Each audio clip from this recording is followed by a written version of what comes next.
हाम्रो घरबाट कसैलाई भोट दिँदैन। कतिजना सदस्य हुनुहुन्छ? हाम्रो घरमा 5 जना छ अहिले। 5 जनाले नदिने? रोड बनाएर विकास हुँदैन। नेपालमा कम्तीमा 5 वटा 4 वटा फ्याक्ट्री चाहियो। मजदुरलाई काम गर्ने मान्छे कुनै नेताको दिमागमा छैन। यो नगर प्रमुख यो बाटो यस्तो भइदिन्छ एकचोटि पनि आएको छैन। 5 वर्ष हुन लाग्छ एकचोटि पनि आएको छैन। हामीहरूले चिनाएको त्यसलाई कि मार्केटमा यो शम्भु यादव भन्ने मान्छे हो भनेर। एक क्षेत्रमा भएको व्यतिथिलाई अन्त्य गर्दै यो नगरपालिकालाई नेपालकै नम्बर 1 नगरपालिका बनाउने दिशातिर म लाग्नेछु। जो पनि आउँछ बाजा गर्छ। बाजा गर्ने मान्छे चाहिएन हाम्रो देशमा। हाम्रो देशमा गर्ने मान्छे चाहियो। यहाँ भवन बनिरहेछ। अहिले 5 वर्षको ठेका थियो, अहिले 7 वर्ष 6 वर्षसम्म भइसकेको छ। अहिलेसम्म त्यति जीर्ण अवस्थामा परेको छ। आज एउटा कर्मचारीको घर हेर्नुहुन्छ भने 5 करोडको 3 करोडको घर छ। यसले पनि घुस खान्छ।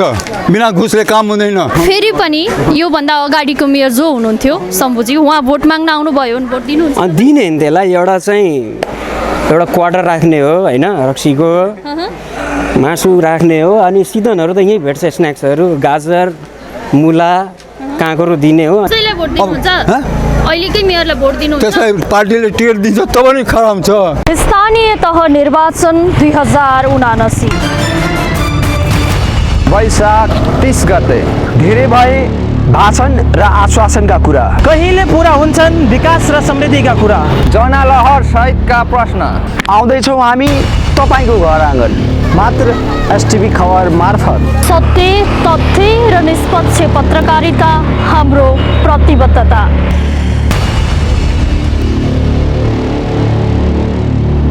दर्शकबिन, यति बेला हामी सप्तरी जिल्लाको सदरमुकाम राजविराजमा छौँ। स्थानीय तहको निर्वाचनले माहौल निकै तातेको छ। यसैबीच हामीले राजविराजमा रहेका केही स्थानीयहरूसँग जान्ने प्रयास गर्नेछौँ। चुनावको लहर नजिकै गर्दा यसपालि कुन उम्मेदवारलाई, कस्तो उम्मेदवारलाई भोट गर्दै हुनुहुन्छ र विजेता बनाउँदै हुनुहुन्छ, जसले गर्दा राजविराजको मुहार फेरिनेछ।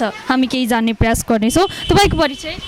मेरो नाम वीरेन्द्र कुमार सोनी। स्थानीय तहको निर्वाचन नजिकै छ, कसलाई भोट हाल्ने विचार गर्नु? भोट त के भन्नु, भोटको लागि त अहिले हाम्रो पहिलेको मेयर थियो शम्भु यादव जी हुनुहुन्थ्यो साइकल छापको। अनि यसपालि अब कुन उम्मेदवार खडा हुन्छ त्यो हिसाबले सोचे विचारेर हामी भोट हाल्ने। अहिलेसम्म विचार गर्नु भएको छैन? कस्तो खालको उम्मेदवार आइदिए हुन्थ्यो भन्ने चाहना छ? हाम्रो राजविहारको नगरपालिका सुधार होस्, यस्तो हेर्नु यहाँ भवन बनिरहेछ। अहिले 5 वर्षको ठेका थियो, अहिले 7 वर्ष 6 वर्षसम्म भइसकेको छ। अहिलेसम्म त्यति जीर्ण अवस्थामा परेको छ। यहाँ जाने आउने बाटो पनि धेरै छ। पानी यहाँ वर्षायाममा धेरै, यहाँ वर्षामा के भन्छ थाल खिच भइहाल्छ, पानी जमेको रहन्छ यहाँ। त्यो सुधार गर्ने मान्छेहरू चाहियो। योभन्दा अघिल्लोचोटिको मेयर पदको उम्मेदवार जसले विजयी हुनुभयो, 5 वर्षको कार्यकालमा के परिवर्तन भएको महसुस? के पनि पर्दैन जतिकै त्यतिकै छ। अरू जर्जर अवस्था भइसकेको छ यहाँ सप्तरीको। निर्वाचनको लहर नजिकिएसँगै विभिन्न पार्टीहरूले विभिन्न स्थानीय तहहरूमा आफ्ना उम्मेदवारहरू छनौट गर्ने कार्यक्रम र त्योसँगै आफ्नो तयारी थालिसकेका छन्। यसैबीच हाम्रो रिपोर्टिङको क्रममा हामी सप्तरी जिल्लाको राजविराज नगरपालिकामा आइपुगेका छौँ। यहाँ रिपोर्टिङ गर्दै गर्दा राजविराज नगरपालिकामा नेपाल कम्युनिस्ट पार्टी एमालेका उम्मेदवार हामीसँग हुनुहुन्छ अनिल झाजी। उहाँसँग हामी छोटो कुराकानी गर्ने प्रयास गर्नेछौँ। जाजी, स्वागत छ यहाँलाई। धन्यवाद। अब स्थानीय तहको निर्वाचन नजिकै छ, तपाईँको उम्मेदवारी परेको छ होइन, तयारी कस्तो छ? अहिले हामीले नगरपालिका राजविराजबाट यहाँ सर्वसम्मत एमाले सिफारिस गरेर मलाई उम्मेदवार छनौट गरेको छ। टिकट हातमा आएको छैन, तर म नेकपा एमालेको उम्मेदवार हुँ र अहिले हाम्रो तयारी यसरी नै 1-to-1 पब्लिकसँग भेटघाट चलिरहेको छ। राजविराज नगरपालिकाको मेयर पदमा विजयी भए भने मैले यो गर्छु भन्ने एजेन्डा के छन् तपाईँसँग? हेर्नुहोस्, मैले चाहिँ भर्खर चाहिँ 1 दिन पहिला हाम्रो पार्टीको स्थापना दिवसमा मैले प्रतिबद्धता पत्र त्यही सार्वजनिक गरेको छु। आजको मिडियामा सायद आउँछ होला। त्यो सम्पूर्ण त भनेर साध्य छैन, तर तपाईँले हेर्नुभएको, तपाईँकै सामने भएका यी प्रोजेक्टहरू यी व्यतिथिहरू तपाईँकै सामनेमा भएका यी सम्पूर्ण प्रोजेक्टहरूलाई सबभन्दा पहिले त मेरो अधुरो प्रोजेक्टहरूलाई छिटोभन्दा छिटो प्रोजेक्टलाई कम्प्लिट गर्ने मेरो योजना हो। त्यस पछाडि हरेक क्षेत्रमा भएको व्यतिथिलाई अन्त्य गर्दै यो नगरपालिकालाई नेपालकै नम्बर 1 नगरपालिका बनाउने दिशातिर म लाग्नेछु। हरेक पार्टीका उम्मेदवारहरूले आफ्नो एजेन्डा ल्याउँछन्, जनताका लागि हामी यो गर्छौँ भनेर बोलिरहेका बेला यहाँ वर्षौँसम्म बसिरहेका सर्वसाधारणले के शास्ति भोगिरहेका छन् त? ती शास्तिका विषयमा उनीहरूको ध्यान केन्द्रित भएको छ कि छैन र अब आउने उम्मेदवारहरूलाई उनीहरू के भन्छन् हामी केही जान्ने प्रयास गर्नेछौँ। तपाईँको परिचय? मेरो नाम मुकेश कुमार दास हो। हजुर, तपाईँको यो पसल आफ्नै हो? आफ्नै हो। र तपाईँको पसल अगाडि यो बाटो गिट्टी ढुङ्गा यस्तो अस्तव्यस्त छ होइन, मान्छे हिँड्दा पनि लड्ने जस्तो अवस्था छ, यो कहिलेदेखि यस्तो छ? यो तपाईँको 4 वर्षदेखि छ। पहिला राम्रो थियो, पानी सानी केही जम्थेन। अब यो विकास नयाँ विकास भयो, नयाँ नेपाल भयो, त्यहाँदेखि सुरु भयो। ए यो बाटो बनाउन भनेर खनेको तर बनेन? बनेन, यो अझै बन्दैन। कति वर्ष बन्दैन? अझै लगभग तपाईँको 3-4 वर्ष अझै बन्दैन। तपाईँको विश्वास छ तपाईँलाई? विश्वास छ। यही जन्म यही हुर्किया हो होइन। जति मान्छेले बाचा गर्छ त्यो आफ्नो खल्ती भर्नलाई गर्छ, छोराछोरीलाई अमेरिका पढाउनलाई गर्छ, अरू केही होइन। यसपालि स्थानीय तहको निर्वाचन नजिकै छ, तपाईँ कस्तो व्यक्तिलाई भोट दिने विचार गर्दै? म त चुनाव बहिष्कार गर्छु। चुनाव बहिष्कार गर्नुहुन्छ किन? कारण छैन, अब देश टाट पल्टिँदैछ होइन। जो पनि आउँछ बाचा गर्छ। बाचा गर्ने मान्छे चाहिएन हाम्रो देशमा। हाम्रो देशमा गर्ने मान्छे चाहियो। बाचा त सबले गर्छ। यो बाटो जति बेला खनिएको थियो त्यो खने बेला होइन, पहिला यसमा सोलिङ थियो। मैले यसलाई व्यवस्थित यसलाई ढलान गरेको मैले। यहाँको नगर प्रमुख होस् या सिडी होस्, जतिसुकै भिआइपी मान्छे होस् या नेताहरू होस्, सबभन्दा इम्पोर्टेन्ट भनेको तपाईँको बाटो हो। मान्छेको आवत जावत शास्ति भइदिएपछि मान्छे आउँछ जान्छ। तपाईँको तपाईँ केही गर्नु भएको छैन, बाटो नै तपाईँ अवरोध गर्दैन, मान्छे कहाँबाट आउँछ तपाईँको? नगर प्रमुख यो बाटो यस्तो भइदियो, एकचोटि पनि आएको छैन। 5 वर्ष हुन लागि एकचोटि पनि आएको छैन। हामीहरूले चिनाएको त्यसलाई कि मार्केटमा यो शम्भु यादव भन्ने मान्छे हो भनेर हामीहरूले, ऊ भाइहरूले चिनाएको, त्यो मेयरलाई एकचोटि भेट्न पनि आएको छैन, सोध्न पनि आएको छैन। तपाईँ 2 दिन अगाडि आएको भए नि यहाँ हामी बन्सी खेल्थ्यौँ, यत्रो पानी थियो यहाँ। दुर्घटनाको सम्भावना व्यापक छ यहाँ पानी। धेरै धेरै नेता बढी छ यहाँ होइन, बाजा गर्ने मान्छे बढी छ तपाईँको। फेरि पनि योभन्दा अगाडिको मेयर जो हुनुहुन्थ्यो शम्भुजी, उहाँ भोट माग्न आउनुभयो, भोट दिनुहुन्छ? दिने नि त्यसलाई। एउटा क्वार्टर राख्ने हो होइन, रक्सीको मासु राख्ने हो, अनि सिजनहरू त यहीँ भेट्छ, स्न्याक्सहरू गाजर मुला काँक्रो दिने हो। हाम्रो घरबाट कसैलाई भोट दिँदैन, कतिजना सदस्य हुनुहुन्छ? हाम्रो घरमा 5 जना छ अहिले। 5 जनाले नदिने? नदिने। दर्शकबिन, भर्खरै हामीले तपाईँहरूलाई देखाइहाल्यौँ, प्रत्यक्ष रूपमा तपाईँले सुन्नु नै भयो। 104 वर्षे राणा शासन फालेर आएको सङ्घीय गणतन्त्रले जनतालाई के दियो त भन्ने प्रश्नको आन्सर अब यही क्यामेराबाट तपाईँहरूले हेर्न सक्नुहुन्छ। देशको जल्दो बल्दो युवाको यस्तो भनाइ आएको छ। यो फ्रस्ट्रेसनको लेभल हो, यो आजित भएको अवस्था हो। किनभने चुनाव अगाडि गरिने घोषणा पत्र र चुनावपछि भइरहेका कामहरू पनि बिगार्ने र जनतालाई थप शास्ति दिने कामले गर्दा जनता निकै पीडित र निराश भएका छन् र अब भोटै कसैलाई पनि नगर्ने, मतदानमै हाजिर नहुने भन्ने किसिमका अभिव्यक्ति दिइरहेका छन्। एउटा देशको खम्बाबाट युवाबाट यस्तो भनाइ आउनु भनेको यो देशका लागि दुर्भाग्यको कुरा हो, क्षतिको कुरा हो। यो विषयमा संयमित क्षेत्र र राज संयन्त्रको कहिले ध्यान जाने हो अझै पत्तो छैन। कति वर्ष भयो यो पसल सुरु गरेको? पसल सुरु गरेको लमसम 15 वर्ष भइसक्यो। यो 15 वर्षको अवधिमा यो बाटोमा अथवा अरू कुराहरू केही परिवर्तनको महसुस गर्नुभयो? 10%। अब स्थानीय तहको निर्वाचन आउँदैछ, यसपालि पनि कसलाई भोट हाल्ने विचार गर्नुहुन्छ? अब भोट हाल्ने अहिले त केही त्यस्तो विचार गरेको छैन, अब हेर्नुपर्छ। योभन्दा अगाडि कसलाई भोट हाल्नुभयो? योभन्दा अगाडि त म विदेशमा थिएँ, मलेसिया 5 वर्ष बसेर आएको। भोट हाल्ने भनेको म यसैपालि मेरो भोटर आइडी पनि अहिलेसम्म आएको छैन। भोटर आइडी अब दिन्छ मेरो। योभन्दा अगाडि तपाईँ विदेश हुनुहुन्थ्यो, जति बेला चुनावको टाइममा रोजगारीको सिलसिलामा जानुभएको थियो। अब युवाहरू तपाईँकै उदाहरण लिने हो भने विदेश जानुपर्ने अवस्था छ रोजगारीका लागि होइन। अब फेरि निर्वाचन आउँदैछ, फेरि केन्द्रको निर्वाचन आउँछ होइन। विशेष गरी तपाईँ एउटा विदेशमा जानुभएको युवा भएका कारणले गर्दाखेरि चाहिँ अब उठ्ने उम्मेदवारले कस्तो कार्यक्रमहरू ल्याइदिए हुन्थ्यो विजेताले जस्तो लाग्छ? अब विजेताले सबभन्दा पहिला त अब यहाँ नेपालमा सबैजना जितेपछि अब भन्छन् व्यवस्थापन गर्छु, यो गर्छु, त्यो गर्छु, यता गर्छु, उता गर्छु, तर काम गर्ने भनेको 10% मात्र, 90% कामै छैन कुनै। 10% मात्रै काम हुन्छ, 90% काम नहुनुमा दोषी जनता पनि हो कि होइन? गलत व्यक्तिलाई भोट हालेर हजुर, दोषी जनता पनि हो, मासु भातमा पड्केर जान्छन्। त्यही भएर अब भोट चाहिँ सोचेर हाल्नुपर्छ कि आफूलाई कुन नेता राम्रो छ, के छ छैन, कस्तो छ, सब कुरो हेरेर अनि मात्र भोट हाल्नुपर्छ। सबै जनताले बुझ्नु पर्यो यो कुरा। यसपालि भोट कसलाई हाल्नुहुन्छ? हामीहरू कसैलाई हाल्ने विचार छैन। अब पार्टी सिस्टम छ, कसैले हाल्नुपर्छ, किनकि 5 वर्षमा आउँछ भोट दिने अधिकार प्रत्येक नेपालीले भोट दिन्छ।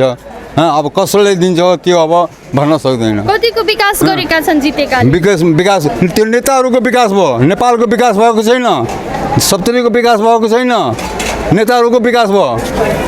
नेताहरूले के विकास गरे? के पनि गरेन, जति आफ्नो विकास के आफ्नो विकास गर्यो। त्यो नगरपालिकाले टोयलेटलाई बनायो, त्यो पैसा खायो, टोयलेटलाई तोडिदियो, त्यो पैसा खायो।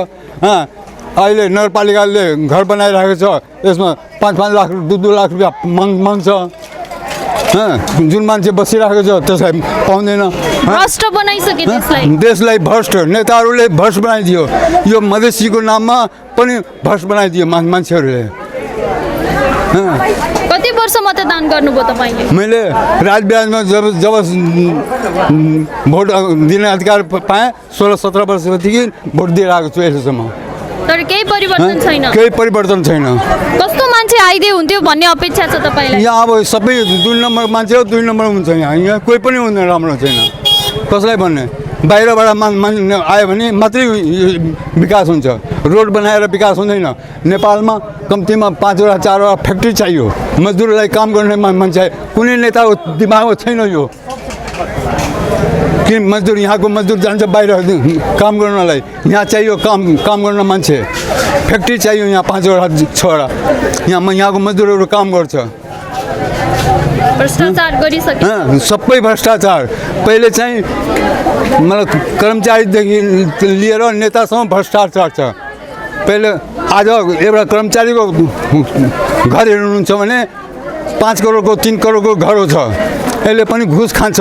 बिना घुसले काम हुँदैन। आज पञ्चायती व्यवस्थामा कम्तीमा नगरपालिकामा घुस खान्थेन, यसले चाहिँ बिना पैसा लिएर काम हुँदैन। नागरिकता मेरो बुवाको नागरिकता छ, मेरो बाजेको नागरिकता छ, म नागरिकता लिन गयो भने यो भएन 10,000 दियो भने तुरन्त भइहाल्छ। नागरिकतामा के भएन भन्छ? मिति मिलेन, तपाईँको बुवाको नागरिकतामा मिति मिलेन, तपाईँको बुवा लिएर आउनु, बुवा छैन, कहाँबाट ल्याउनु? माथिबाट ल्याउने? बुवा आमा मरिसक्यो भने माथिबाट ल्याउने? नागरिकता छ ल बुवालाई लिएर आउनु, तब नागरिकता हुन्छ। बुवा छैन। अहिलेको मेयरले कस्तो काम गर्नुभएको छ? मेयरले काम गरेको होइन, यो के भन्ने अब, यो कुनै काम गरेको छैन। यहाँ मेयरले त्रिभुवन चोकमा हात धुने मसिन लगाएको छ, लेकिन कुनै मान्छेले हात धोएको छैन। अहिलेसम्म पानी छैन। त्यहाँ यति धुलो जमिसक्यो। अब अहिलेको मेयर फेरि आउनु भयो भने भोट दिनुहुन्छ कि दिनुहुन्न? भोट त दिन्छु हामीहरू। उसैलाई भोट दिनुहुन्छ? अहिलेकै मेयरलाई भोट दिनुहुन्छ? त्यसलाई पार्टीले टिकट दिन्छ तब नि खराब छ। त्यसको ताकत छैन। 1 करोड रुपियाँ खर्च गरेर मेयरमा आउँछ। आयो भने कुन मुखले आउँछ? त्यो कुनै मुखले आउँदैन। त्यो कति वर्षको हुनुभयो तपाईँ? म 70 वर्ष भयो। हस्, धन्यवाद। दर्शकबिन, यो कुनै कल्पित र भ्रामक समाचार होइन। देखिसक्नु भएको छ युवा पुस्ताको मात्रै फ्रस्ट्रेसन छैन। यहाँ वृद्धहरू बुवा आमाहरूको पनि उत्तिकै चिन्ता र उत्तिकै फ्रस्ट्रेसन रहेको छ। 70 वर्षीय बुवाको त्यो पीडा कसले बुझिदिने? नागरिकता लिएर जाँदा आफ्नो मृतक बुवा भइसक्नु भएको छ, तर पनि बुवालाई लिएर आउनु भन्छन्। अब स्वर्गमा गएको बुवालाई कसरी लिएर आउने भन्दै पीडा पोख्दै हुनुहुन्छ 70 वर्षीय बुवा। 10,000 20,000 तपाईँ खल्तीबाट घुस खुवाउनु पाउनुहुन्छ त तपाईँको काम हुन्छ। तर ती वृद्ध बुवा आमाका लागि देशको सेवा गर्न विजेता बनेका र देशको नेतृत्व गर्न चुनिएकाहरूले काम गर्दैनन्। यी वृद्ध बुवा आमाको पीडा कसले सुनिदिने, कसले बुझिदिने? आखिर नेपाल सरकार, यो देशलाई हाँक्ने र नेतृत्व गर्ने नेताहरू कानमा तेल हालेर नै बसेका छन्। तपाईँको परिचय? मेरो नाम फिरोज अहमद खान। तपाईँ राजविराजकै स्थानीयवासी हो? राजविराज वार्ड नम्बर 6 मेरो घर छ। म यहाँको जन्मसिद्ध नागरिक हुँ। कति वर्षको हुनुभयो तपाईँ? 76 वर्ष। 76 वर्षदेखि यहीँ हुनुहुन्छ? 76 वर्षदेखि होइन, अहिलेसम्म इन सर्भिस थिएँ पहिला। के परिवर्तन पाउनुभयो राजविराजमा? राजविराजमा पहिला के थियो, यति हिलोमा हिँड्थेँ, माटोमा हिँड्थेँ। अहिले आएर चाहिँ यस्तो भयो। राजविराजको जुन चाहिँ लोकेसन थियो, राम्रो थियो, त्यो सबै अहिले चाहिँ लोकेसन बिगारेर गयो। कसले बिगार्यो? कसले बिगार्यो होला त? मेन जुन चाहिँ थियो प्रधान अहिलेको के छ, मेयर छ, त्यस बेला सिडिओ थियो, अनि त्यो अर्को नगरपालिकाको एउटा के थियो, अधिकारी त्यो थियो। यिनीहरूले गरेर बिगार्यो। अहिलेको यस्तै नक्सा थियो राजविराजको। राजविराजको नक्सा हेर्नु त यस्तो नक्सा नेपालभरिमा कोही छैन, एउटा महेन्द्रनगरको मात्रै छ। अहिले प्रत्येक रोड, प्रत्येक खोलासँग, प्रत्येक बाटोसँग गएर कन्ट्याक्ट भएको थियो। अहिले कुन ठाउँमा छ हेरौँ। विकासको जिम्मा लिएर जितेका मेयरले नै विकास बिगारे। मेयरले बिगारे कि मेयरभन्दा पहिला नि हुने जुन चाहिँ सभापति थियो, के दिनेश सभापति, यिनीहरूले बिगारेका छन्। मेयरभन्दा पनि पहिला थियो तिनीहरू है। अब अहिले आएर मेयरकै नाउँ कसरी भन्नु? अब कस्तो नेतृत्व आओस् भन्ने चाहनुहुन्छ? अब त म चाहन्छु हामी जस्तालाई, हामी जस्तो कि वृद्ध नागरिकहरूलाई चाहिँ, अनि यहाँको विकासलाई सबैलाई चाहिँ एकत्रित पारेर त्यसले राम्रोसँग चाहिँ बाटो दियोस्, हामीलाई अँगालो मारेर लिएर हिँडोस्, त्यस्तो नेतृत्व चाहिन्छ। तपाईँको परिचय दिनु न। मेरो नाम हो अमिय कुमार सेन। यो पसल सुरु गरेको कति वर्ष भयो तपाईँ? मेरो बुवा हुनुहुन्थ्यो, मोटामोटी 70 वर्ष भयो दोकान। तपाईँ राजविराजको स्थायीवासी हो? स्थायी हो। राजविराजमा तपाईँले यति लामो समय बिताइरहँदा के परिवर्तन भएको पाउनुभयो? परिवर्तन यस्तो त केही हेरिएन, आज पनि त्यस्तै छ।